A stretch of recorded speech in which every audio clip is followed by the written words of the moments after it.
Buenas noches a todos. El tema de hoy, Be'ezrat Hashem, va a ser un tema de mucha información, mucha cultura, muchos conocimientos. Quiero dar la bienvenida a mi querido hermano Eli Zuli. Hola Eli, ¿cómo estás? ¿Todo bien? Vamos a compartir la clase hoy. Eli, abre tu micrófono.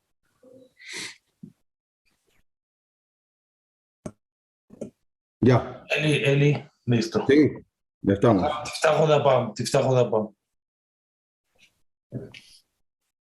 Eli, ¿qué hay? ¿Cómo estás? ¿Todo bien, Eli? Bien, Baruch Hashem, ¿qué tal, Jajam? ¿Se escucha? Sí, se escucha muy bien, claro. Bien. Muy bien, Baruch Hashem. Pues buenas noches a todos. Vamos a comenzar porque hay mucho que decir. Y comenzamos con la introducción a toda la clase y a todo el tema que vamos a hablar hoy. En primer lugar, desde que Hashem creó el mundo, hay una clave de la creación que quizás es la clave número 1 y la más básica de toda nuestra existencia. Esa se llama el libre albedrío. Libre albedrío es algo que sin él no hay razón para el mundo. Sin él, quédate en el cielo, en el paraíso, como ángel. No hay ahí tentación, no hay libre albedrío. Vinimos a un mundo para batallar, luchar, y desde un inicio, siempre el ser humano tenía ese libre albedrío batallando con él. Desde la primera vez con Adam Arishon. Adam Arishon en Gan Eden, hay que aclarar ese punto importante de qué es lo que pasó allá. En la tentación o el libre albedrío consiste cuando la persona duda si hacer o no hacer algo. Hasta que comió Adán y Javá de la fruta prohibida, el libre albedrío consistía en la parte cerebral, la parte ideológica. El Or HaChaim HaKadosh, por ejemplo, explica en qué discutieron Adán y Javá, la serpiente que es del ángel Samechmem con Javá. ¿Cuál era la discusión? No era qué tan nutritivo es la fruta y si sabe a miel o sabe a limón. Era ideología. El Or HaChaim trae las preguntas difíciles de responder que hizo el Nahash a Javá, preguntándola, a ver, no entiendo la orden divina. Una de ellas, por ejemplo, dice que el árbol de Etz Hadat estaba en el centro del jardín y de sus raíces salieron todos los árboles alrededor, los árboles permitidos. Preguntó el Nahash a Javá, si la raíz, el árbol madre es prohibido, ¿cómo los árboles que salieron de sus raíces son permitidos? Preguntas ideológicas difíciles que Javá no sabía responder y por eso cayó. Desde entonces, siempre está la parte de ideología. Al comer se agregó la parte emocional, la parte del corazón, la parte de deseos carnales, placeres, problemas que tiene el cuerpo, no el cerebro.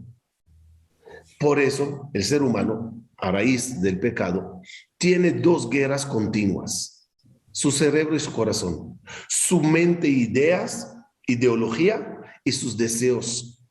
El judaísmo tuvo muchos problemas o dificultades o retos de libre albedrío cerebral, donde siempre estaba la otra cara de la moneda, donde Akadosh Baruj Hu daba mucha fuerza a todo lo contrario al judaísmo y a la fe, para que justamente haya libre albedrío. Por ejemplo, todo el sistema del Nahash es ideas equivocadas mentalmente a un yehudí. La Torah es el contrapeso. Esta viene a contrarrestar las cosas. Cuando la gente se le debilita los conocimientos de la Torah, el Nahash pues baila, envenena. Dice la Gemara, Barati Yetzer Hara, Barati lo Torah Tablin. he creado la serpiente con sus ideologías locas que cada generación te estará mareando, pero he creado la Torah que es el antídoto. Si no te apegas a una cosa, perderás. Pues efectivamente, en todas las generaciones siempre había esa gran duda de qué quiere Akadosh Baruj Hu de uno. Y la respuesta es libre albedrío.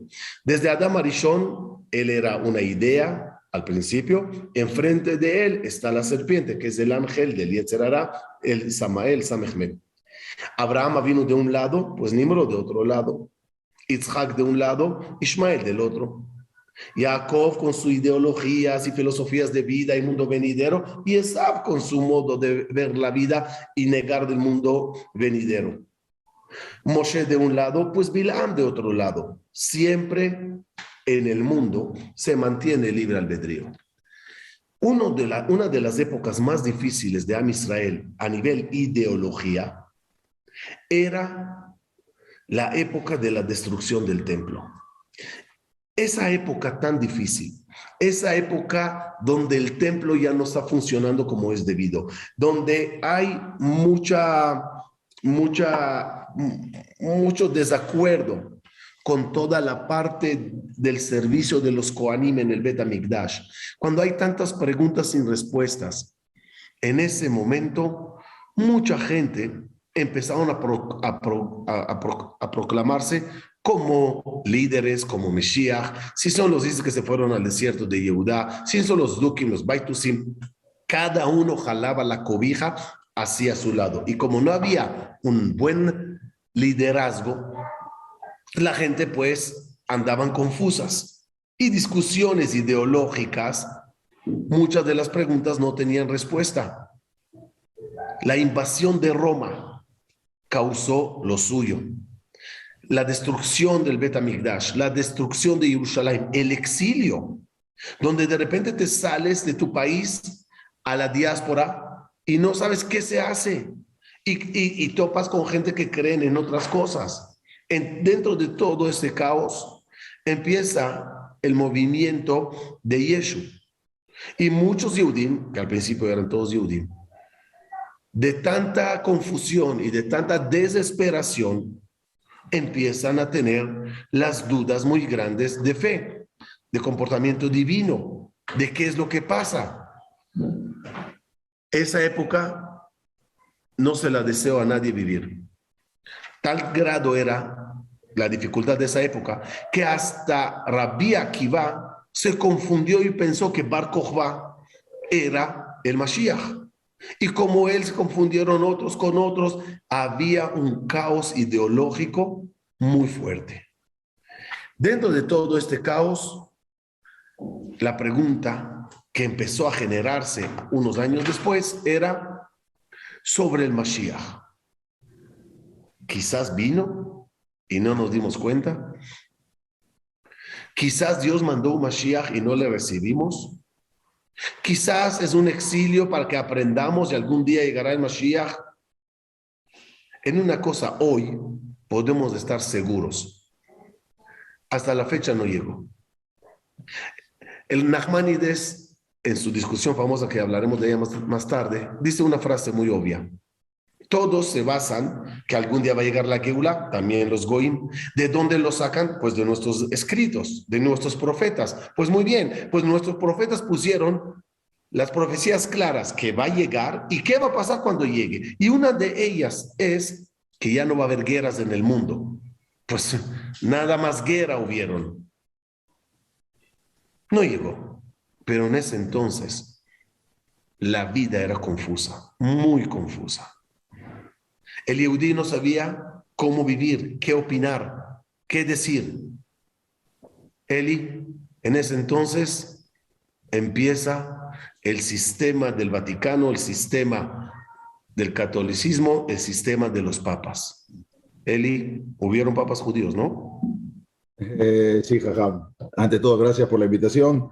Es un placer, es un honor estar aquí también con usted y con el público. La verdad que sí, convertidos o no, o con raíces o por leyendas, no solamente hubo, sino incluso hay papas judíos. han habido muchas historias a lo largo de los siglos sobre muchos Yehudim que se hicieron pasar por cristianos convertidos en la época de la Inquisición.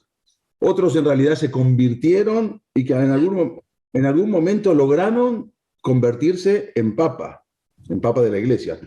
Hay otros que tienen raíces, otros papas que tienen raíces judías, pero que la iglesia los han convertido y los han santificado para al final terminar llamándolos como San Pedro, etcétera, etcétera. En verdad, la fecha siempre es diferente. Todo lo que fue la fecha de cuando murió o cuando nació, más bien, Yeshu, era diferente a la fecha que tenemos nosotros. La idea siempre fue del cristianismo es poner a Yeshu dentro de los 70 años de la destrucción del Bet HaMikdash, para decir que el motivo por el cual el segundo templo se destruyó fue porque los judíos habían entregado a Yeshu a Poncio Pilato. Pero hay diferencia entre las fechas. Pero bueno, precisamente, justamente, de ahí sale el primer papa, vamos a decir, o el primer obispo conocido como Peter, o le dicen San Peter o San Pedro en español, que en realidad su verdadero nombre no era ese, su verdadero nombre era Shimón, y era uno de los rabinos muy importantes, lo habíamos hablado hace poco, a quien supuestamente los apóstoles o los alumnos de Yeshu lo habían convertido en el primer obispo y en el primer papa de Roma, y figura en la lista del primer papa de la iglesia cristiana, que era San Pedro. Pero este era Rabbi Shimon Kippah, incluso Rabbi Shimon Kippah le decimos. ¿Por qué? Porque en ese momento había tanta persecución en contra de los judíos que los mismos Jajamim se juntaron para poder separar al cristianismo dentro de lo que era el judaísmo. Estaban dentro de la misma comunidad, y él mismo, hubo dos que se ofrecieron santificarse, solamente él les pidió que acepten todas las condiciones y que incluso los abonó los pecados que tendría que hacer, que ellos lo pudieran ellos cargar. Entonces, este era un jajá muy grande, se llamaba Shimon Kippah, que él se santificó, que es decir, Igdishet Ashmo, se santificó para poder separar al cristianismo, a los cristianos, a esa nueva religión, que había paganos y había también judíos, ameares, ignorantes, y lo separó completamente de la comunidad. No solamente que lo separó, sino que se lo llevó hasta Roma. Y ellos más adelante lo consideraron como el primer obispo, el primer papa, está considerado, y él incluso les pidió que lo encierren en una torre y que por el duelo de Yeshu él no podía comer carne, y muchas cosas, incluso lo habíamos dicho, que mandaba cartas, era un paitán, era un poeta, y una de las cosas que lo trae también el Mahzor Vitri y muchos Jajamim, que el Rabbeinu Tam también lo trae, que una de las cosas que es el Nishmat que leemos hoy en día en Shabbat, también fue uno de los piutín que él envió justamente para que él al principio no le creían, él pensaban que fue como San Pablo. San Pablo al final era Shemuel, era Saúl Atarsit, que él al final lo mandaron con el mismo objetivo, pero al final se terminó convirtiendo. Incluso esto, lo que estoy diciendo, figura voy a compartir acá en pantalla un minuto para que veamos, figura déjame un segundo que lo voy a poner para que se pueda ver la pantalla, en un Rashi. Lo que pasa es que la Gemara está censurada, pero hay un Rashi que lo vamos a ver acá. Acá incluso lo dice. ¿Por qué se llamaba Peter? Se llamaba Peter, o sea, porque Peter es Pedro. Dice, al Shem Shepotrim Legambre Mikol Torat Moshe. Él apartó a todos de la Torah de Moshe. Justamente por eso le pusieron San Peter o Pedro. Y los Jajamín dice ahí abajo con amarillo, dice Masru Otam, le mandaron esos piutín esos cantos que él mandó a la Rebina Tana Mabli para ver el Rosh Agolá, el momento era el líder de Babel, de los judíos, y de ahí mandaron a todos los lugares y se aceptó y lo pusieron para justamente el Nishmat, para Leitpalel, estos piutín, y sabiendo que venían de él. Este era justamente San Pedro, que después él murió, lo mataron, ¿Y dónde está enterrado? Al final fue asesinado y está justamente enterrado en una tumba debajo de la Basílica de San Pedro en el Vaticano. Él es uno de los primeros, el primer papa yehudí y 100%. Y él fue el que separó lo que es el cristianismo. Y así lo trae Rashi también, lo vamos a ver acá. Bueno, lo traje, bueno, no está ahora. Hay un Rashi en Avodah Zará, en la Gemara Avodah Zará, que él trae ahí, o sea, Rashi que luego fue censurado, y él ahí explica cómo estos se santificaron a sí mismos para poder separar a lo que es el cristianismo del judaísmo y que sea una religión por aparte. Este era el famoso San Pedro y fue el primer papa Jajam de la iglesia. Es decir, Eli, es decir, que si estamos hoy hablando de ciertos papas judíos, el primero es judío, pero no solamente judío, o sea, es diferente a todos los demás que vamos a hablar de ellos. Él en ningún momento deja el judaísmo, no como los demás que sí lo dejan en un momento dado. Este simplemente hace la función de separación y aclaración, es decir, a todos los judíos, que en ese entonces estamos hablando de puros judíos que creen en Yeshua, les dicen, vengan conmigo, salgamos de los templos, salgamos de Shabbat, salgamos de la tradición judía, vamos a abrir nuevos lugares de rezo, nuevas costumbres, y así de alguna forma los separa. Exacto. Para que lo que queda ya tengan su judaísmo normal y los que creen en Yeshua se vayan y hagan su nueva religión. Hasta aquí estamos bien. A partir de ahí sale lo que es el cristianismo. Justamente, la religión cristiana salió de esta nueva separación. Ok. Entonces, este es el primero que mencionamos. El segundo, aquí les quiero meter un poquito como aproximadamente 1000 años después. A partir del siglo X aprox, ya el catolicismo no está encerrado en Jerusalén, entre los Yehudim, entre los Talmidim de Yeshua, ya se abre al mundo, y tanto se abre al mundo que los judíos tienen muchos problemas. Quiero hoy hablar, vamos a hablar del segundo papa judío, pero lo quiero centrar alrededor de la vida de Rashi. Les voy a compartir pantalla.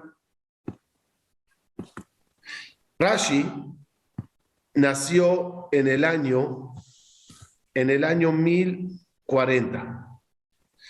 Rabbi Shlomo Yitzhaki es uno de los comentaristas base de un Yehudí.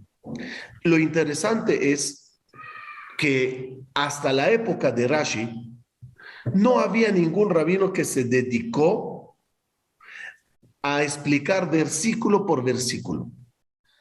El Talmud es una cosa, la Kabbalah, el Zohar es otra cosa.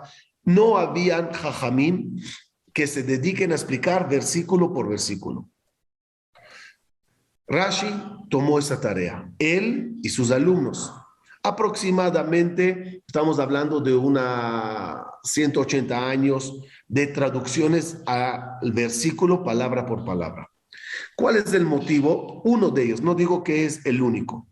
En la época de Rashi comienzan a haber judíos que caen en discusiones ideológicas con sus vecinos. Habían discusiones públicas, pero las discusiones públicas, por ejemplo, la discusión de Rabbi Yehiel de París en el año 1240 era una discusión pública entre los católicos y los judíos. De tanto que Rabbi Yehiel contestó bien y puso en ridículo a la otra parte, del enojo mandaron a quemar todos los libros de Torah que había, no Sefer Torah de templo nada más, libros de bibliotecas. Nos falta mucho material de jajamí muy grandes que no existen hasta hoy porque se quemaron en Francia. 24 carrozas cargadas de puros libros. Es una cantidad anormal de manuscritos. Y eso se quemó a raíz de la discusión, porque ganamos la discusión. El Nachmanides, creo que es en el año 1267, entra en una discusión, gana la discusión y es obligado a ser expulsado de España. Y se tuvo que irse a Israel porque ganó la discusión. Esas discusiones eran públicas, pero había muchas particulares. Además, empiezan las cruzadas en el mundo. Aunque Rashi estaba en Francia, las cruzadas se desatan en Ashkenaz. Pero ahí, en Ashkenaz, en las cruzadas horrorosas y dolorosas, mueren los rabinos de Rashi, los amigos de Rashi, la familia de Rashi. Y todos simplemente deseaban vivir su judaísmo, tranquilos. Las cruzadas hicieron de lo suyo. Se le ofrecía a la gente o convertirse o morir. La mayoría se dejaban morir. 20% morían. El otro 80% no que se convertía, sino que eran niños, ancianos, así. Pero los fuertes, los jóvenes, los grandes, mátame. Y eso hacía enojar más. Hasta tal grado morían tanta gente al Kiddush Hashem mental de no dejar su judaísmo, que en la tefilá, miren aquí, el lenguaje es Ve'asheva et ha'avodah lidvir beteja. Ve'ishei Israel utfilatam be'ahavat tekabel beratzon. Lo que dice aquí, que los sacrificios de Am Israel, a Kadosh Baruj Hu, pronto recibirás con amor. Quitaron la palabra pronto. Y decían, Ve'ishei Israel utfilatam be'ahavat tekabel. Abajo tienen el original, Ve'ishei Israel utfilatam mehera tekabel beratzon. ¿Por qué quitaron la palabra mehera? Explicó uno de los historiadores que nosotros cuando decimos Ve'ishei Israel te refieres a los sacrificios. Pronto lo recibirás. Pero ellos traducían la palabra Ve'ishei Israel como los Yehudim que se sacrificaron a tu nombre, Ribono Shel Olam. Recíbelos con amor, pero no podían poner la palabra Meherá. Meherá quiere decir que pronto mueran más. No, Meherá no, decían, de tanto que morían. No era una vida fácil. Rashi personalmente viene una y media generación después de Rabenu Gershom, Maor Agolá. Rabenu Gershom fallece 1028 y Rashi nace 1040. Él era uno de los grandes Jajamim. Era el líder de todo Ashkenaz. El hijo de Rabenu Gershom se convirtió al catolicismo. A raíz de presión social, amenazas, discusiones ideológicas, intereses, debilidad. El amigo de Rabbi Shimon Agadol, el amigo de Rabbi Gershom Maor Agolá era Rabbi Shimon ben Yitzhak de Magenza, conocido como Rabbi Shimon Agadol. Que sepan, no a cada uno se le da el título Hagadol. Hagadol tiene que ser alguien como Rabbi Eliezer Hagadol, que tiene tanta sabiduría y conocimiento y liderazgo para que se llame Hagadol. Y le llamaban así por su grandeza. Rabbi Shimon Hagadol es el tío de Rashi. El tío de Rashi. Que sepan que la segunda cruzada, que esa ya se da en el 1146, eso ya le agarra al nieto de Rashi, Rabbeinu Tam, Baleat Tosafot. Y Rabbeinu Tam de Baleat Tosafot le agarraron como el rabino principal, los de las cruzadas, y le hicieron 5 heridas graves en la cabeza. Y casi me muero, dijo Rabbeinu Tam. Menos mal que un ministro que soborné con un caballo lujosos, algo así, me salvó la vida. No era fácil ser yehudí en ese entonces. Rashi sufrió mucho.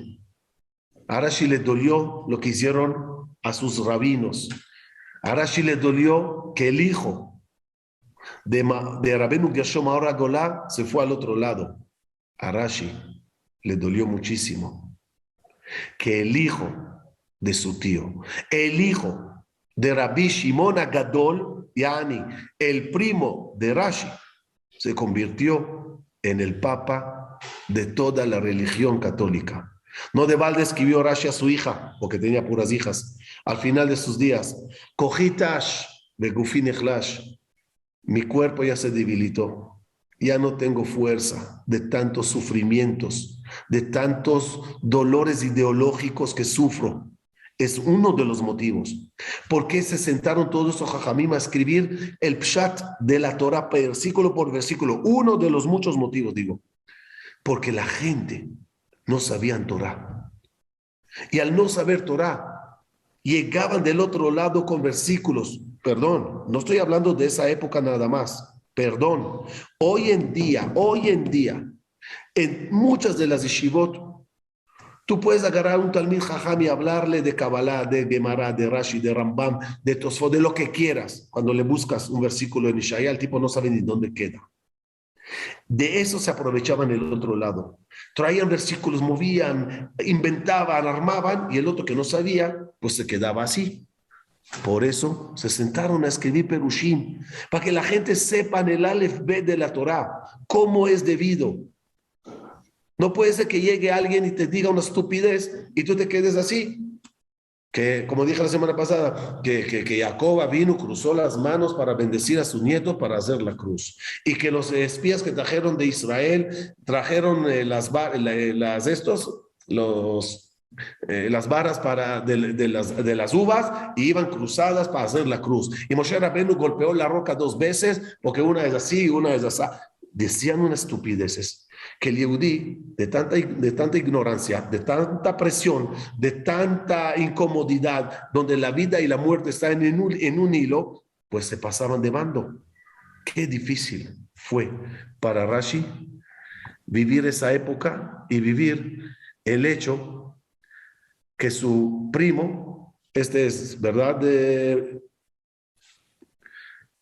Eli, el Papa 158 en la lista, Víctor III, fue un Papa que duró 1 año y 16 semanas, del año 1086, cuando Rashi ya tiene 46 años, a 1087. Eli, cuéntanos sobre él.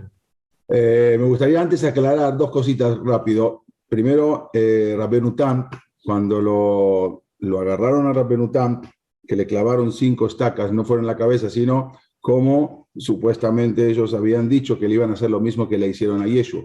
Fue una estaca en una mano, la otra en la otra mano, una en el pie, la otra en el pie, y lo querían matar de la misma manera que supuestamente los judíos habían matado a Yeshua. En ese momento pasó un general que lo salvó y le dijo que yo me voy a encargar de convertirlo al cristianismo. Al final lo llevó a su casa y lo salvó. Y la otra cosa también, hay que aclararlo, que en verdad los que eran ignorantes eran los cristianos, porque la iglesia no los dejaba estudiar, no los dejaba ir a tener cultura. Solamente los que trabajaban en la iglesia eran los que sabían, como dijo acá el Rabanillar, pero en general el pueblo era totalmente ignorante. El único pueblo que estudiaba desde el Kitab, como se dice, desde la escuela, desde el Kinder, eran los judíos. Nada más que estudiaban siempre lo que era la Mishnah, la Gemara y todo eso. Pero el pueblo en sí, el cristiano, era totalmente ignorante. La iglesia era la que siempre trataba de pelear justamente y discutir en los debates contra el judaísmo. Pero lo que usted habló, Jajam, en esa ciudad de Magencia, que hoy en día es conocida como la ciudad de Mainz, en Alemania, en esa ciudad vivían muchos jajamim y vivían 2 personalidades judías muy relevantes que enseñaron la Torá a cientos y a miles de alumnos. Uno era Rabbenu Meshulam Agadol, también se llamaba grande, y el muy afamado Rabbenu Gershom Meor Agolá, que era la luminaria de la diáspora, que fue el que puso muchas takanot. El trono rabínico fue ocupado justamente después de que fallece Rabbenu Gershom por uno de sus compañeros y alumnos, se llamaba Rabbi Shimon, como dijo Rabbi Shimon Agadol, que le agregaron luego el título de Gadol. Él era hermano de la mamá de Rashi, por eso era el tío de Rashi. Y en cierta ocasión, este rab, Rabbi Shimon Agadol, era un rab muy, muy grande. Él estaba sentado escribiendo un hermoso poema, un poema litúrgico, que de ahí en adelante hasta hoy en día se introdujo en las oraciones de los días de Rosh Hashanah y creo que de Kippur, de los Ashkenazim, cuando de pronto entró el hijo, un niño de 6 años, y vio que estaba escribiendo algo y le preguntó, ¿qué es lo que estás escribiendo, papá? En ese momento, él le dijo, estoy escribiendo justamente con tu nombre, el Hanan, así se llamaba el hijo. Y es un cántico, una liturgia que cantan los ashkenazim, el Hanam Nahalató Benoam Leashpaar. Voy a compartir pantalla un segundo para entender más o menos de qué estamos hablando. Bueno, entonces, ahí fue cuando le preguntó, a ver si puedo acá compartir, para pasar acá. Bueno, ahí fue cuando le preguntó qué es lo que está escrito, el Hanam Nahalató Benoam Leashpaar, que dice, Dios concedió la herencia para embellecerlo. Entonces el hijo le dijo al papá en ese momento, papá, me lo he aprendido de memoria, nunca me lo olvidaré. Era un niño de 6 años, unos meses, de 4 años. Unos meses después, ese niño se enfermó de gravedad y justamente era el día de Rosh Hashanah, que todos acudían a la sinagoga, al Bet Knesset, y dejaron al niño con una criada, con una mujer que lo cuidaba, se llamaba Margarita. Y en ese momento, ella como ferviente cristiana, estando a solas con el niño que se sentía mal, estaba enfermo, supuestamente le habían enseñado que para salvarlo al niño del infierno tenía que bautizarlo. Y con un poco de agua de ahí de un florero, lo bautizó, o agua que le habían dado a la iglesia para ese fin, cuando lo bautiza y se lo lleva a la iglesia. Cuando regresa Rabbi Shimon con su familia se dan cuenta que el niño no está, pero la muchacha la fueron a buscar y se había vuelto loca, se había pegado en la cabeza contra la pared y nunca más recobró su conocimiento. La única persona que había podido dar esa información era la muchacha, pero esa muchacha, esa mujer, ya no estaba en sus cabales. El responsable de todo ese secuestro había sido un cura, se llamaba el cura Tomás. Él había bautizado al niño que había perdido el conocimiento de tanto, había perdido la memoria de tanto que estaba enfermo, y al final recobra la memoria, pero ya se olvidó quién era este niño, que era un niño prodigio. Y al final a este niño lo ponen un nombre, le ponen como Félix, lo llaman Félix, y él lo llevaron a una iglesia en Bamberg, en la iglesia de San Jacob se llama, y este niño ahora se transformó en un niño prodigio. Todos los curas de esa iglesia lo veían con una inteligencia impresionante, una memoria, algo fuera de un asombro increíble. El prior ahí, entonces, orgulloso de ese niño, lo lleva a Roma. Dijo, este niño es algo impresionante. Lo llevan a Roma y hasta lo presentaron al mismo Papa, el Papa Alejandro II, quien lo puso en manos de mayores, de conocidos ministros, para que él pueda crecer. Y ahí fue en el año 1073, este niño, Félix, que ya tenía 16 años, tenía un protector, se llamaba Hildebrand, que ese mismo protector de él accedió al trono papal, se lo conoció como el Papa 157 de la Iglesia Católica, el Papa Gregorio VII. Este Papa fue el que puso el celibato. O sea, hasta ese momento los curas se casaban. Este Papa fue el que a partir de ahí prohibió a los curas casarse, a los sacerdotes, porque tenían que dedicarse supuestamente a lo que es la santidad. Vemos lo que pasó al no casarse, todo lo que provoca estas cosas. Bueno, ni bien ascendió este Papa, Gregorio VII, él, como dijimos, promulgó el celibato, que nadie se puede casar, y ahí se le vino todo el mundo encima. Imagínense, los sacerdotes casados ahora se tienen que divorciar. Todo el mundo, todos los que eran sacerdotes, curas, obispos, se tenían que divorciar. Pero él se le puso el mundo encima y él mandó justamente a este muchacho, que era Félix, el Hanán, que lo habían secuestrado, y mandó a que vaya a convencer a varios, para que vaya a convencer a diferentes lugares al pueblo, para que no se le levanten contra él. Mandó mensajeros a todos lados. Pero más adelante, este iba escalando posiciones. A los 25 años, llegó a una posición en el año 1085 que nadie había llegado. Y justamente ahí, también le corrijo que fue en el año 1085, ese Papa Gregorio VII pronunció antes de morir las siguientes palabras. Dijo, amé la justicia y fui enemigo de la maldad, y por lo tanto le pidió también que a su secretario, el joven Félix, fuese su sucesor. En ese momento, cuando muere, suben como papa a Félix, que era, como dijo, el primo hermano de Rashid. De repente lo suben el Papa 158, lo asume como el Papa 158 de la Iglesia Católica, un 24 de mayo de 1086. No mucho tiempo después de que asumió, se presenta en el Vaticano un sacerdote, Tomás, y le revela algo importante, y le dice que él venía, de dónde venía, nadie sabía él de dónde procedía. Entonces él le prometió, le dijo que esto no lo puede saber nadie, el mismo el Hanan, el mismo Papa Víctor III, y le dio un cargo importante. Y ahora la pregunta era, ¿cómo hacía para venir a su papá desde Maguncia, desde Mainz? No tiene mejor idea que poner 3 decretos que no pueden hacer Brit Milá, solamente en esa ciudad. En las ciudades de al lado sí, no hay ningún problema, pero en esa ciudad no pueden cumplir Shabbat, a menos de que venga el rabino y le explique el motivo. De esa manera lo hizo venir. ¿A quién? A su propio papá, Rabbi Shimon Agadol, alumno de Rabbeinu Gershon.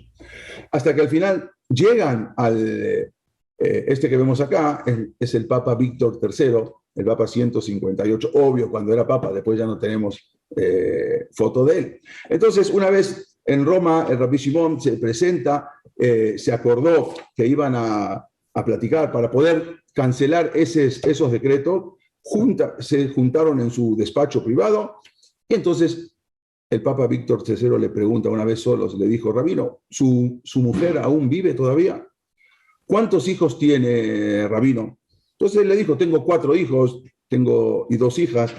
¿Y dónde viven? Y les contó que en cada lugar donde viven, Yehudá, mi hijo mayor, vive en mi casa, Yosef es rabino en Mainz, Meir, mi tercer hijo, es comerciante en París, donde se casó con la hija de un destacado ciudadano. Nehemia, mi 4º hijo, es soltero, tengo 2 hijas. Entonces el Papa le preguntó, ¿pero no tiene algún otro hijo más usted? Le dijo, sí. Suspiró profundamente, tuve otro hijo, pero desapareció a la edad de 4 años, sin dejar el menor rastro. Y entonces le pregunta al Papa, ¿y usted no sabe dónde puede hallarse su hijo? Miren, nosotros teníamos una mujer que lo cuidaba, pero enloqueció y era la única que me podía dar. Yo creo que lo echaron al río Rin, lo habrá matado. Entonces le dijo, ¿cómo se llamaba su hijo, ese que usted perdió? De ahí le dijo Rabbi Shimon Agadol, el Hanan. En ese momento le llegó la idea, en ese momento el pensamiento que él había prometido a su papá que nunca se iba a olvidar. Y le dijo, el Hanan Nahalató Benoam Leashpaar. En ese momento se acordó de lo que el papá estaba escribiendo cuando él tenía 4 años. Y se abrazaron, se dio cuenta que era el padre. Le dijo, yo soy tu hijo el Hanan, de que hace mucho me había perdido. Se abrazaron, rompieron en llanto. Y ahí empezaron la discusión, porque Rabbi Shimon le decía al papá, bueno, regresa. Y él decía, aleja de todo esto, toda esta corona, todo este lujo que aparentemente es un lujo que no está resplandeciente, pero no es algo verdadero. Y él le dijo el Hanan, dijo, pero papá, ¿qué pretendes de mí? Yo pude llegar acá después de mucho esfuerzo, pero es más, te ofrezco de que yo puedo desde aquí hacer mucho más por los judíos. Yo ahora sé que soy judío. El papá le dijo, no es eso, yo te ofrezco ahora un amor de padres, te ofrezco un amor de hermanos, algo que no alcanzaste a conocer. Te ofrezco el amor de una mujer que acá no puedes tener en este estado, nunca vas a lograr. Y el Hanan le insistía, dice, bueno, pero yo puedo influir en favor de mis hermanos. Le dijo, nunca decimos nosotros, GT, para que otros, no, voy a pecar para que otros no pequen. Am Israel no es así. Al final, después le dijo que se vaya el padre y que él iba a regresar. De alguna manera tú vete y de alguna manera yo voy a regresar. Y así pasó. Más adelante él se escapa por abajo después de un año. Justamente se llama el castillo de San Angelo, que tiene comunicación con el Vaticano. Sale de ahí por el castillo de San Angelo y se va y se regresa a donde vivía su papá. La cosa era que nadie podía saber quién era. Regresa al final a donde con su padre a Mainz, ¿Y qué pasó con él? Cuando entraron al otro día, porque no abría, entonces empezaron a ver qué pasó, abren y no está. Había muchas opiniones. Unos dijeron que fue la influencia de la cábala, que este papa estudiaba mucha cábala, entonces, por lo tanto, desapareció. Justamente un 16 de septiembre de 1087 desaparece, ahí abandonó el Hanam, el palacio papal, nunca más retornó. Y muchos decían que desapareció, otros decían que era tan sagrado que subió al cielo caminando, por lo tanto desapareció. Otros decían que al final él se retiró y murió en otro lado. Cada uno decía algo diferente. Entonces, unos decían que se retiró a la ciudad de Monte Cassino y ahí falleció en el año 1087. Hubo quienes decían que era una persona muy sagrada. Bueno, pero nadie se le ocurrió pensar que se regresa con su papá. Y se regresa a estudiar y justamente se convierte luego en uno de los Baalei Tosafot, en uno de la época de los Tosafot, y figura en varias Gemarot. En una de las del Talmud, donde en la hoja 2 de Masejet Avodat Zará, justamente acá lo vemos, el tratado de Avodat Zará, ahí hay una pregunta en el Tosafot, si se podrían utilizar el dinero que se dona para la iglesia. Entonces él contesta, y ahí lo vemos, Ama Rabbi el Hanan, dijo Rabbi el Hanan, el ex Papa Víctor III, dijo, por cuanto que ese dinero no lo usan para la Avodat Zará, sino lo usan para beneficio propio. Él sabía, porque estuvo mucho tiempo, estuvo en la iglesia y estuvo con todo ese tema. Entonces dijo, por lo tanto, se pueden usar esas monedas. Llegó a ser un Baal Tosafot. ¿Qué pasó con Rabbi Hanan? Al final, en la época de los cruzados, él se reúne, los persiguen y se escapan todos a una torre. Había 816 Yehudim ahí, y él también, y los Jajamín sabían que no tenían escapatoria y decidieron suicidarse. Y él sube a la torre como Rab y ahí explica y ahí cuenta toda su historia de quién había sido él. Que él, el famoso Rab el Hanam, había sido el Hanam que habían secuestrado y había llegado a ser el Papa 158 de la Iglesia Víctor III.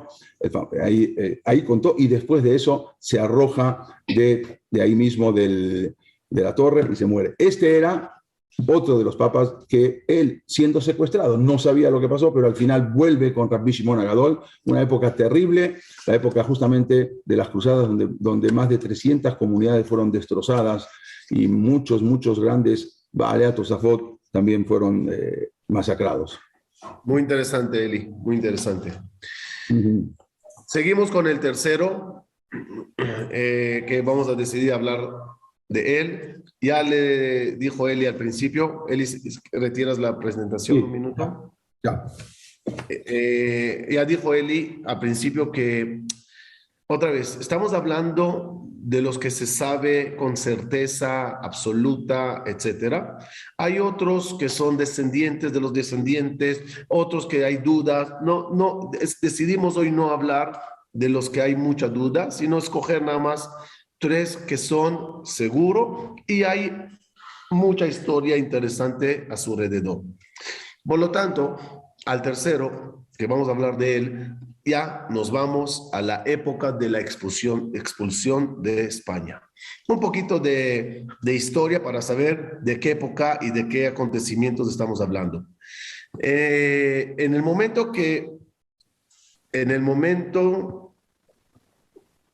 Aquí estamos.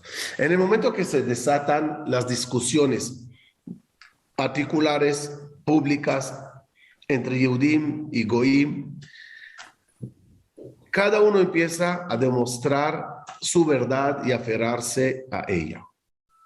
En el mundo entra un nuevo jugador, los almohades, los musulmanes. Estos empiezan guerras, conquistas, y entonces el judaísmo se encuentra entre 2 avalanchas que salieron del judaísmo, pero los musulmanes y los católicos peleando territorios, peleando Jerusalén, peleando sin parar. Y en medio los Yehudim. Una vez los 2 le dan cachetada, una vez se refugian ellos aquí, una vez van para el otro lado. No fue fácil la vida del Yehudí en ese entonces. Después que España empieza a recuperarse un poquito, en la época del rey Fernando III, el rey de Castilla. Segundo. ¿Ah? Segundo, corrijo. Fernando II. Fernando II. Sí. No pasa. Ok, di a Wikipedia que quiten un palo. Sí, da un palito de más. Está bien. Okay. La época del judaísmo era anormal. Estaban tan bien, la época de Torah Zahab, la época dorada del judaísmo, rabinos, shivot, templos. En el gobierno hay muchos Yehudim, ministros importantes, etcétera. En esta época de este rey, tanto estaba bien la situación que hasta hoy, en su lugar de donde le enterraron, hay todo un escrito en hebreo de alabándole y agradeciéndole y explicando que falleció el viernes la noche, etcétera. Todo eso demuestra la buena relación que había entre los Yehudim y el reinado y entre todos. Llega el momento de la boda de Fernando e Isabel, que casualmente, comillas, los casamenteros son rabinos, es decir, los que les presentaron y organizaron la boda y que se junten los dos reinados, eran rabinos, eran gente importante. Entre ellos, don Itzhak Abarbanel, que era el tesorero del rey de Portugal. ¿Correcto, Eli? Y él... Luego pasó a ser el tesorero del rey de España, cuando se escapó de Portugal, sí. Y él es una persona muy influyente. Y cuando sale el veredicto, perdón, les explico por qué salió el veredicto de Fernando e Isabela. Cuando los de España logran conquistar y alejar a todos los musulmanes, la última estaca, la última batalla era en Granada. Ahí, cuando ya sacaron a los musulmanes de Granada, sintieron los reyes de España que es el momento de asentar bien la religión católica. Ya se fueron los musulmanes, ya vamos a poner orden aquí. La Inquisición es un tribunal que decide qué es correcto pensar, cómo es correcto vivir. Y de nuevo los judíos se enfrentan a la dura realidad de o te conviertes bien, sin bromas, no a escondidas, sino así, o te largas del país. Y muchos decidieron irse, dejando todas sus pertenencias, solo irse del país en tal de no abandonar su religión. Aquí en una foto donde se demuestra incluso a don Itzhak Abarbanel saliendo, aquí a la derecha tienen el veredicto de la expulsión de España. Le ofrecieron los reyes a don Itzhak Abarbanel de todo, solo acepta nuestra religión, eres el tesorero, eres el más importante, nada, nada, nada. Otro compañero de él, conocido como Abraham Señor, él, su debilidad, por llamarlo así, ideológica, sí causó que se convierta. Dicen que nada más por afuera para no perder el puesto o quedarse adentro o influenciar de adentro. Y él, Abraham Señor, sí decide pasarse al otro bando. Algo increíble que descubrí hoy. A ver, Eli, si logro sorprenderte por lo menos con una. Descubrí un descendiente de Abraham Señor. ¿Yudí o Goy? Era escaño en la Knesset de Israel. El Haver Knesset David Corán. Nacido en 1917, fallecido en 2011. Era Haver Knesset del Maharaj, junto con Shimon Pérez y Yitzhak Rabin, y él es descendiente de Abraham Señor. Total, esta decisión no fue nada fácil, pero justamente a esa misma hora de la expulsión de España, donde muchos judíos se encuentran en el aire sin saber dónde ir y qué hacer, en el Vaticano se sienta el Papa Alejandro VI. Cuéntanos de él, Eli. Aprovechando lo que dijo recién de Abraham Señor, yo también lo voy a sorprender con algo, Jajam. Cuando él se convierte, porque a los dos le dan la oportunidad de convertirse, incluso el rey y la reina le dicen que se convierta, aunque sea a los ojos de la gente. O sea, no tenían que, ocultamente, que sigan cumpliendo la Torá y las Mitzvot. Entonces, Rabbi Isaac Abravanel no acepta, dice, pues yo no acepto de ninguna manera porque no me interesa que la gente piense que yo, aunque yo tenga que cumpla todo, pero que la gente me vea que yo me convertí, no aceptó. El que sí aceptó convertirse a los ojos de la gente fue Abraham Señor, y cuando se convierte se cambia el nombre y se pone Fernando, porque el que lo bautizó, el padrino, era el mismo rey, Pérez Coronel. Ese fue el nombre que cambiaron. Fernando Pérez. Corán es un abreviado de Corel. ¿Qué es Pérez Coronel? ¿Por qué se puso ese nombre? Si lo vamos a ver, es Fernando por el rey, Pérez Coronel, Perezco Ronquel. Perezco, o sea, al convertirme, Perezco quiere decir me muero cantando por Dios. Pérez Coronel, Pérez con Ronquel. Por eso se cambió ese nombre, porque él dijo, me voy a convertir a los ojos de la gente. Y no tiene mucho tiempo, como unos 15 años, encontraron en su casa, donde vive él en Segovia, una sinagoga oculta, y hoy en día se puede visitar. Abajo, en el sótano, donde él hacía tefilá después de que él se había convertido. No quiere decir que está bien, porque al final sus descendientes se terminaron al final convirtiendo. Pero eso fue lo que había sucedido y por eso se cambió y se puso Fernando Pérez Coronel. Pero algo increíble, cuando salió el edicto de expulsión, que lo vemos acá, les dieron unos 3 meses, desde el 31 de marzo, que fue el edicto de expulsión, hasta el 31 en principio era de junio, al final dieron un mes más, 4 meses, 31 de julio. Mientras muchos jajamín mandaron a diferentes lugares para ver a dónde iban a aceptar a los judíos. Muchos países no querían aceptarlo. Uno de los que aceptaron a los judíos fue el Imperio Otomano, quiere decir los otomanos en Turquía, y varios lugares donde iban.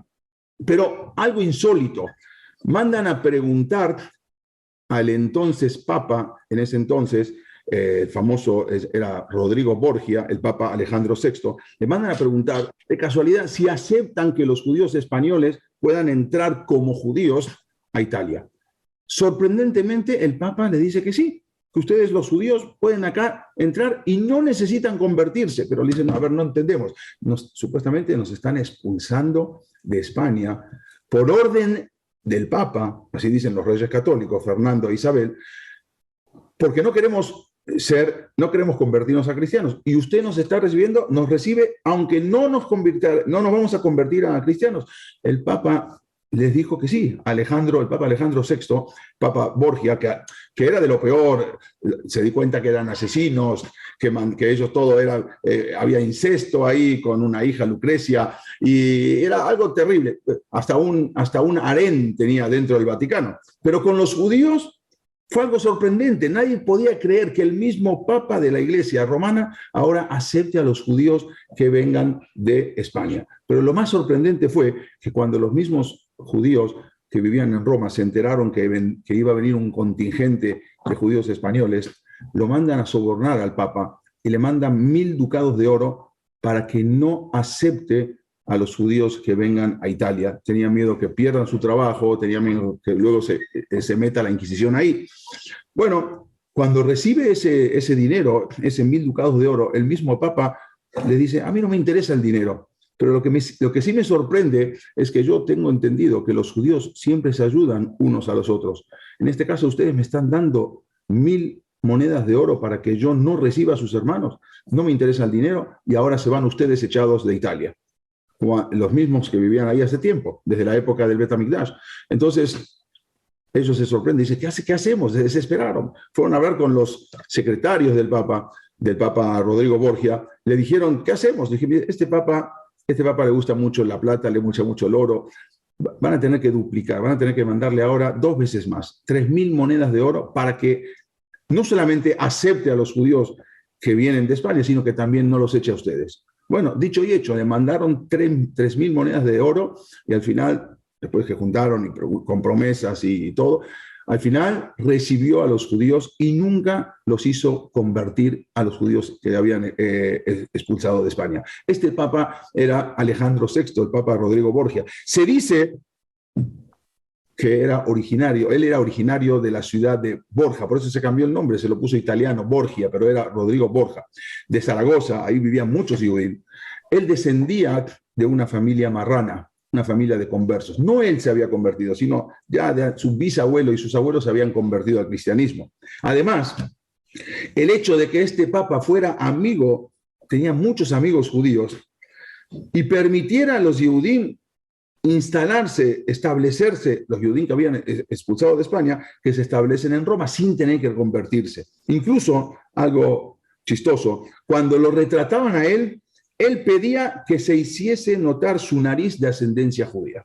Y lo podemos ver, no hace falta hablar mucho. Él decía, yo quiero que me retraten con la nariz, mi nariz de ascendencia judía. Obvio, él, como dijimos en un principio, no era el que procesaba judaísmo, no era el que cumplía, pero era descendiente de judíos, y lo que tuvo bueno, de entre todas las cosas malas que él tenía, es que aceptó a los judíos y nunca hubo expulsión de judíos en Italia. Nunca. En España muchas veces, en Francia, en Austria, en Alemania, en Italia nunca lo hubo, porque él había decretado eso. Bueno, más adelante se puso lo que es el gueto de Roma, pero él aceptó eso y aceptó a los judíos. Por eso fue una de las cosas interesantes que podemos decir que él mismo aceptó, porque tenía ascendencia judía. Muy interesante, Eli, querido, como siempre. Ya tenemos que ir cerrando un poco la idea. Faltó muchas cosas. Quiero que sepan que vuestro servidor y Eli tuvimos muchas conversaciones. ¿Me retiras la presentación, Eli Tzadik? Sí, perdón, sí, ya voy. Muchas reuniones por Zoom para ver de quién hablamos, de todos los que se dice, lo que hay, desde los últimos también, pero con esta información yo creo que quedan las cosas muy claras. No se puede juzgar a mucha gente durante la historia que ellos o sus padres tuvieron que tomar decisiones difíciles. Que nadie pase por pruebas como esas, pero tener una espada en la garganta, no la tuya, no tu garganta, la garganta de tus hijos, de tu pareja, de tus padres. Y sabes que si no te pasas de bando, te matan, no es nada fácil. El judaísmo sufrió mucho, desde yihad musulmán, que les obligaban a convertirse y creer en su religión, en cruzadas del otro lado. El judaísmo nunca obligó a ninguno que sea judío. Es más, el que quería ser judío le ponían tantas trabas para que no lo sea. Lástima que todas las naciones del mundo no copiaron del judaísmo 1.000.000 de cosas. Lástima que eso no lo copiaron. Lástima que no dejaron vivir y vivieron. Creer en lo que quieras y tú crees en lo que quieras. El judaísmo nunca quiso quitar la religión a nadie. Pero sí siempre pidió, respeta mi religión. Cerramos con la época moderna. Los últimos 100 años también fueron difíciles. Muchos niños, cuando los padres se veían amenazados de muerte, sea por el holocausto o sea por cosas parecidas, simplemente agarraban al niño, lo entregaban en manos de iglesias, vecinos, en tal que viva, y ellos iban a la muerte. Muchos de ellos, de esos niños, se perdieron. Ni saben que eran niños adoptados, ni saben que eran judíos. Otros supieron, pero ya era tarde, ya se acomodaron en su vida. Eli, sí. pon la canción. Vamos a poner un video que dura 5 o 6 minutos y ahora terminamos lo que... Sabes, Eli, espérate un minuto, nada más quiero decir algo. Gracias a Ok. Dios tenemos mucha gente en este Zoom. Yo les aconsejo, vamos a alargar hoy la clase un poquito. Todavía tenemos dos historias muy recientes, relativamente, muy impactantes, pero quiero que vean esta canción que dice mucho de lo que pasó en esta época. Antes de decir esta canción, Rab, contamos que el Rab Kahneman era el Rab que formó la Yeshiva de Ponovich. Él se había ocupado de rescatar a muchos niños judíos que fueron entregados por sus padres a familias cristianas que habían sido puestos en monasterios, en conventos. Y él empezó haciendo averiguaciones para poder viajar a cada lugar, a los diferentes países y rescatar a estos niños que habían sido entregados por sus padres, porque los padres ya habían muerto en las cámaras de gas. Y fue la misión de él era rescatar a estos niños. En uno de esos viajes, el Rab Kahneman se enteró de que en un internado, en un monasterio, había niños judíos. Entonces, él llamó al sacerdote de aquel lugar para explicarle la situación y decirle que él tenía que llevarse a estos niños a Eretz Israel. Y el sacerdote le respondió que él estaba seguro que ahí no había niños judíos en ese convento, pero si quería venir, que llegue, que venga, pero solo le permitiría 5 minutos en una visita y que en esos 5 minutos él debía revisar a ver si había o no niños judíos. El Rab Kahneman le dijo... Detectar a los judíos. Detectar, exactamente. El Rab Kahneman le dijo, pero 5 minutos, es imposible. Ahí había cientos de niños en ese convento. ¿Cómo en 5 minutos yo voy a detectar y voy a saber qué niño es judío? Pero no tenía otra opción, no había otra veridad. Y el Rab tuvo que... No, espera, Eli, no digas qué hizo. Ok, exactamente. Ahora vamos a ver lo que hizo en este video. Un segundo, lo voy a pasar. Voy a pasarlo un segundo. Espérame. Un segundito que... Espérame. A ver, bueno, esto después les voy a mostrar lo que pasó. Bueno, déjenme pasar el video. A ver si lo tenía, por esto vamos a hablarlo después. Un segundo. Ya.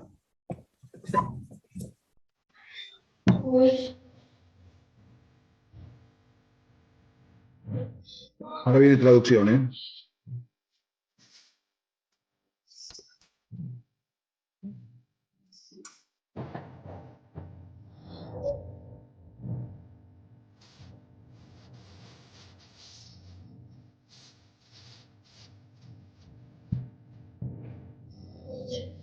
Esto es lo que yo les conté recién, que habló con el sacerdote para ir a buscar a los niños.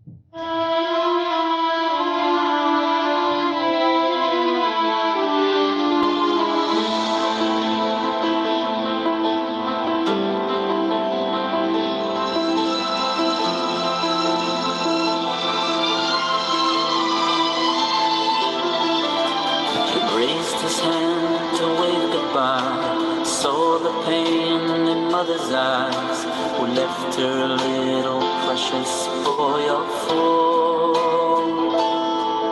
in a citadel of ash and stone that preached a faith unlike his own. Perhaps he just may yet survive this war. In the shadows stood a man in black. My child, he said, you must not look back. Yet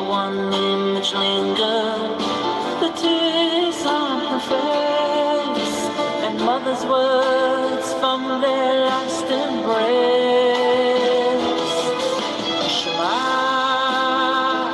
Shema Yisrael, know that there is but one God above. When you feel pain, when you rejoice, know how it longs to hear your voice. Hashem Elokeinu, Hashem Echad.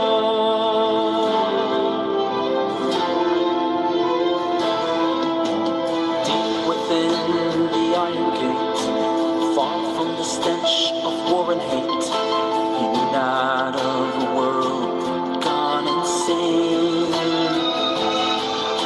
You must believe us, he was told. Our faith alone can save your soul. Please let us heal your wounds and ease your pain. He tried not to forget his past, his home, but he was so very young and all alone. While visions of a stätte, once vivid and clear, began to fade and all but disappear. Shema, Shema Yisrael, know that there is but one God above. When you feel pain, when you rejoice, know how it longs to hear your voice. Hashem Elokeinu, Hashem Echad.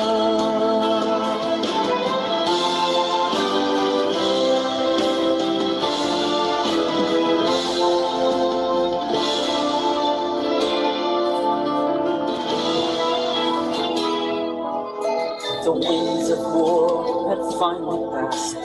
One man took on the sacred task to bring the scattered Jewish children home.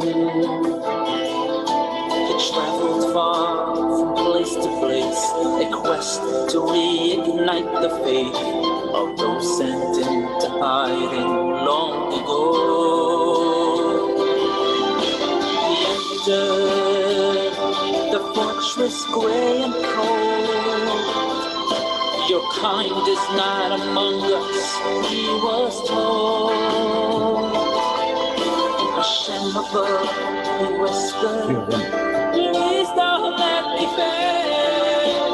As he began to sing, Shema Yisrael, Shema, Shema Yisrael. Know that there is but one God above. When you feel pain, when you rejoice, know how he longs to hear your voice. Hashem Elokeinu, Hashem Echad. Shema, Shema Yisrael. Know that there is but one God above. When you feel pain, when you rejoice, know how it longs to hear your voice. Hashem Elokeinu, Hashem Elokeinu, Hashem Echad.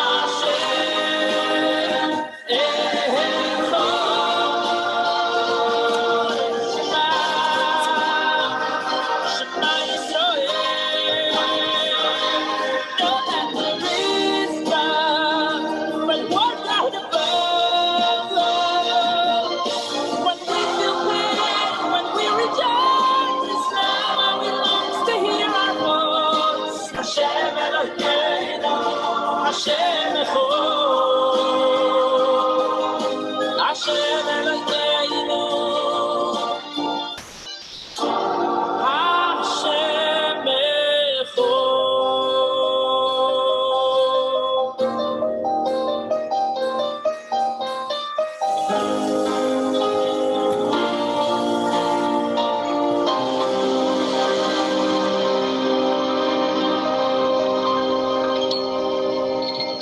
Qué impresionante.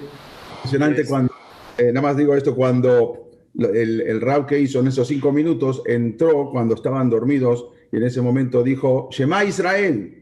En ese momento, de repente, comenzaron a irse las voces de los niños que venían de diferentes lugares y dijeron, tate, tate, papá, papá. Y ahí pudo rescatar a todos esos niños que en 5 minutos era algo imposible, pero cuando dijo Shema Israel, en ese momento se despertaron y se los pudo llevar a Israel. Sí, Eli, querido, y de todo el video, lo que a mí más me emocionó, si Eli, retiras la presentación un segundo. Sí, ya, sí, cómo no. Lo que a mí más me impresionó es justamente ver esos barcos trayendo a todos los Yehudim, también los niños, a la tierra de Israel. No entendemos la maravillosa época que nos tocó vivir. Cuando tienes Eretz Israel, cuando tienes al judaísmo en su esplendor más increíble, donde tienes Talmidei Jajamim, Torah en todos los idiomas, tecnología que te ayuda como esta a toda la transmisión. Veshavu banim likvulam, y retornarán los hijos a su territorio. Qué difícil fueron esos últimos 2000 años. Qué difícil fueron las dudas, las tentaciones, las confusiones, el libre albedrío. Y todavía sigue. A lo mejor hoy en día la duda de un yehudí no será entre una religión y otra tanto, a menos que se estén asimilando lamentablemente, pero sigue todo con la tecnología y las tentaciones y las locuras. No para el mundo de ser un reto. Pero qué increíble ver esos niños rescatándose. Quiero de mi parte ir cerrando hablándoles de un niño recién casi. Jacob Waxler. Su historia es impresionante. David, ¿me pones por favor el video? Y yo hablo mientras corre. La historia de él es una historia de un niño que fue entregado a las familias vecinas para que le cuiden, para que no se muera. Él llegó a ser un cura muy exitoso. En el momento que descubrió que su vida no es la que él pensó, sino su origen es judío, regresó a Israel, buscó a su familia, la encontró y regresó a su pueblo original. Eso hoy, recién, para que sepamos que Baruch Hashem sobrevivimos a este tsunami que no terminó 2000 años. Y no se vale olvidarse de eso, no se vale valorar eso. Pero Jacob, él y mucho más, personas conocidas y no conocidas, secretas, ocultas, reveladas, llegaron a regresar a la casa. David, ¿tenemos el video? 1 minuto más, Jajam, 1 minuto.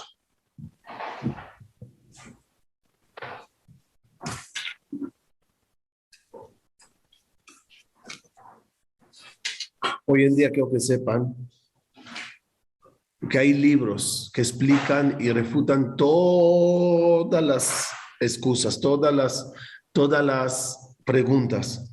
Ya no hay duda de qué pueblo somos. Ya no hay duda de Torah Temet Natá Betohenu. Qué emocionante subir al Sefer Torah y decir Saberajá con toda la fuerza. Shebachar banu mikol ha'amim benatan lanu Torah Temet Chaye Olam Natá Betohenu.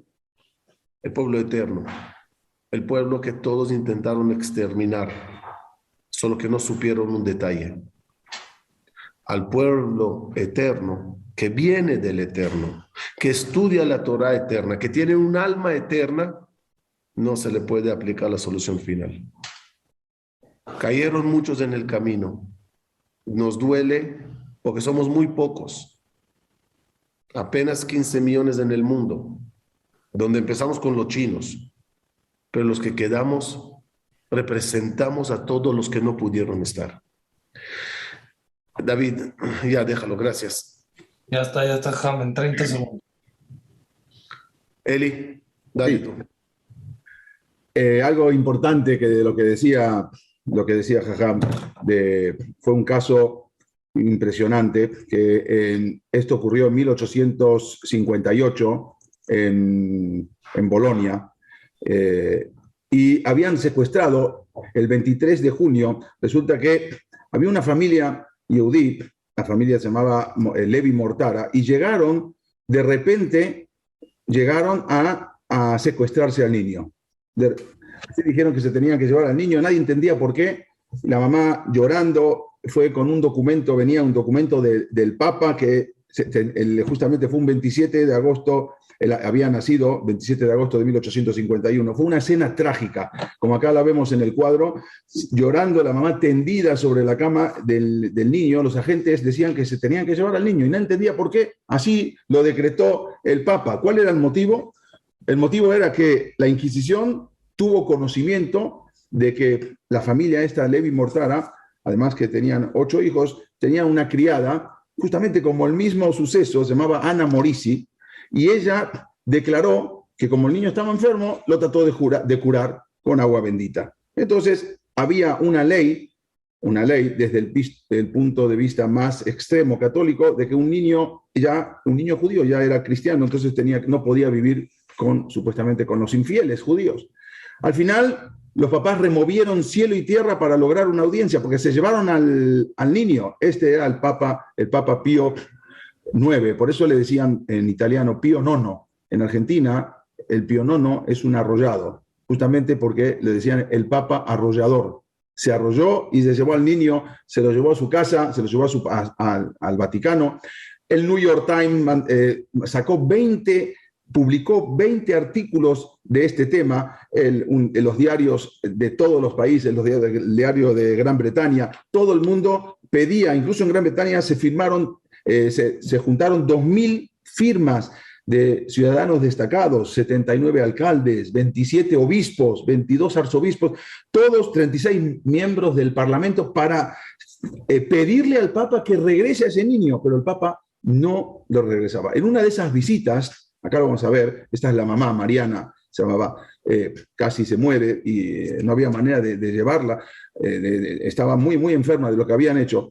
En una de esas visitas que le dieron chance a los papás para visitar a su hijo que estaba secuestrado por la iglesia, le dijo a la mamá: tú naciste judío y tú debes seguir siendo yehudí y seguir siendo judío. El niño le dijo a la mamá, le dijo: mami, nunca olvidaré de decir el Shema Israel en las noches. Eso es lo que decía el niño. Esta es la foto del niño, Edgardo Levi Mortara. Entonces, todos los periódicos salieron algo contra ese papa, pero el papa más se entercaba. Incluso hay un cuadro muy famoso, el cuadro este que vemos, cómo se llevaba la iglesia al niño. Este es el papa Pío IX, que le decían el Papa Pío IX. Este es el niño de Edgardo Mortara. Y esta es una foto, increíblemente, del papa junto con el niño. Y no se los devolvía a los padres. Incluso mandaron cartas, hasta que al final fue algo impresionante. Se abolió la Inquisición por este caso. Y el que abolió la Inquisición se llamaba Luigi Carlo Farini, que no es raro, todos Minashamayim, la dirección, la calle donde queda la sinagoga de Florencia, la famosa sinagoga preciosa de Florencia, queda en la calle Luigi Carlo, justamente por este suceso que había pasado. Hasta que incluso fue Sir Moshe Montefiore, se presentó ante el Papa, no lo recibió, para que puedan liberar. El Papa dijo: ustedes alarmaron a todos los periódicos del mundo, a mí me tienen sin cuidado, yo me río de ellos. Y no le soltó y no soltó al hijo, a ese niño que se lo habían secuestrado.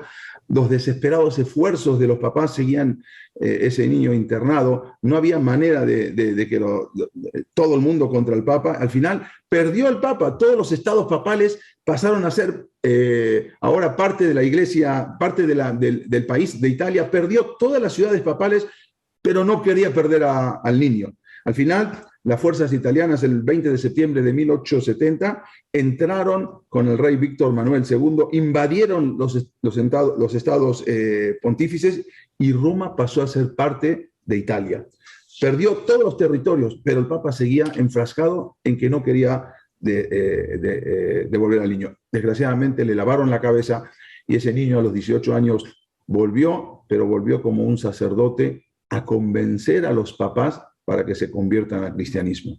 Se perdió esa neshama de algo impresionante de lo que fue. Acá lo vemos a Edgardo como ya de grande, después de 18 años, fue con sus papás para pedirle que se conviertan. Este señor nunca se casó. Al final, desafortunadamente, ese niño quedó con lo que se llama el síndrome de Estocolmo, que ya se identificaba con sus raptores más que con su familia. Y al final, él falleció el 11 de marzo de 1940 a los 89 años. Nunca se casó ni nunca regresó. Le habían hecho totalmente un lavado de cabeza. Incluso la prensa decía que él aceptó convertirse. Acá hay dice, el secuestro, ¿acaso es un secuestro del Vaticano? Como que ellos no reconocen. Hasta este niño, incluso Steven Spielberg hizo una película y ya la tiene terminada. Lo que pasa es que la iglesia no lo deja que la proyecten. Es una película que se llama El secuestro de Kidnapping, el secuestro de Edgardo Mortar. Acá lo vemos.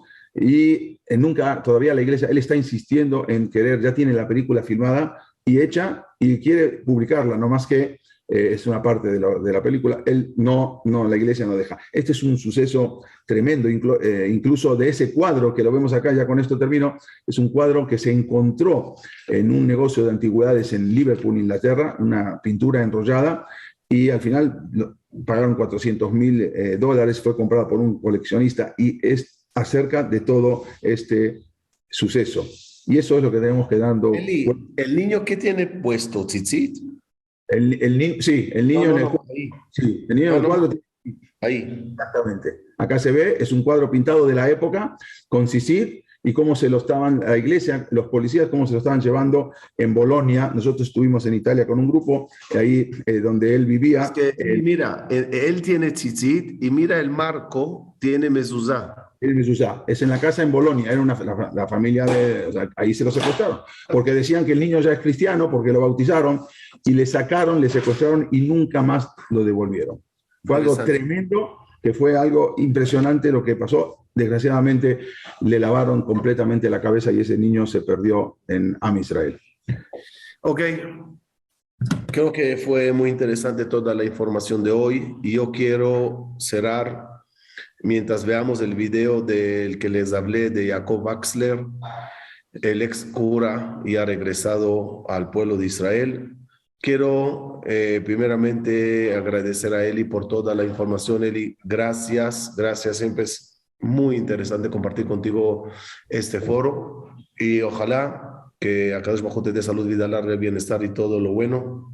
Con Berajá, 120 años. Gracias por todo lo que haces por Am Israel desinteresadamente. Gracias por toda la información que nos das. Nos conviertes a todos en más cultos, más conocedores de nuestra propia historia y eso es algo que vale oro, vale oro. Ser ignorante es la peor maldición que puede tener uno. Ser culto es la mayor bendición. Y a todos, mientras veamos este video de Jacob Axler, quiero desear a todos que cada vez tengamos la fuerza de elegir lo correcto en el momento correcto, con todas las tentaciones que hayan, con todo el libre albedrío y sus dificultades que se presenten. Y también, David, y también aprovechar para pedir a Boré Olam y a todas las almas existentes que escuchan esto y se le prende la llamita, regresen a casa, regresen al judaísmo, regresen a la Torah, regresen al Shabbat maravilloso. Muchos Yehudim pueden estar en casa, pero no están totalmente en casa. Les falta todavía esa grandeza de apegarse a Boré Olam. ¿Y saben qué? Es de medalla de oro ser judío después de 2000 años tan turbulentes. Es de medalla de oro de poder ir a Eretz Israel, tocar la tierra de Israel. Es medalla de oro בגלל שאני לא tocar la tierra de Israel. מזבילה מזוסה.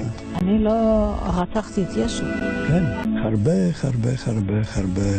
Aquí está שנים Escura Jacob Axler, היה לי בראש שאני como לא va בן. regresando a la tierra de Israel. Le agradezco a mucho. פעם ראשונה סיפור על יהודים, חיבכת מאוד. אז שאלתי אמא, Eli, gracias, Tzadik. למה אתה בוכה? אני יהודי? אז Gracias por היא invitarme. צחקה, Gracias, Tzadik. אני לא אוכף אותה, למה שאלה? אז ידעתי שזה בדיוק. אז אמרתי, אמא זה זמן שאתה מדבר לי, הכל. היא אמרה, היו לך חורים טובים מאוד, הם היו יהודים, הם היו נהרגו, נרצחו, ואם אני שאלתי שם שלי, כי אמרה, אני לא יודע. קיימנו טקס אזכרה. בגטו עצמו, המקום ממנו נלקחו הוריו למוות, והמקום בו הוא נולד. Esta es su familia. שם יעקב אמר קדיש לזכר הוריו, למרגלות אותה אנדרטה של המנורה שעומדת במרכז השטח של הגטו הישן. אני לא יודע איפה קבר אמא, אבא, אח, אני לא יודע, זה אומרים כשהם סוביבור, אבא זה שטוטחוף. אז אני, כמו נשארתי במשפחה וקסלר, אני רוצה לחיות בבית קברות יהודי. כשאמא אמרה שאני יהודי, אני שאלתי הרבה אנשים על יהודים. אני רוצה לחיות יהודי בגלל שאני נולדתי יהודי. אין לי ביטחון שאני אקבל תשובה פוזיטיבית. אולי הם כתבו, אתה לא יהודי. אני תינוק שנשבע. זה... כל החווה בשבילי זה פה, זה ישראל. אמא שלי הייתה ציוניסטית. זה כי היא חלמה לבוא בארץ. אני באתי.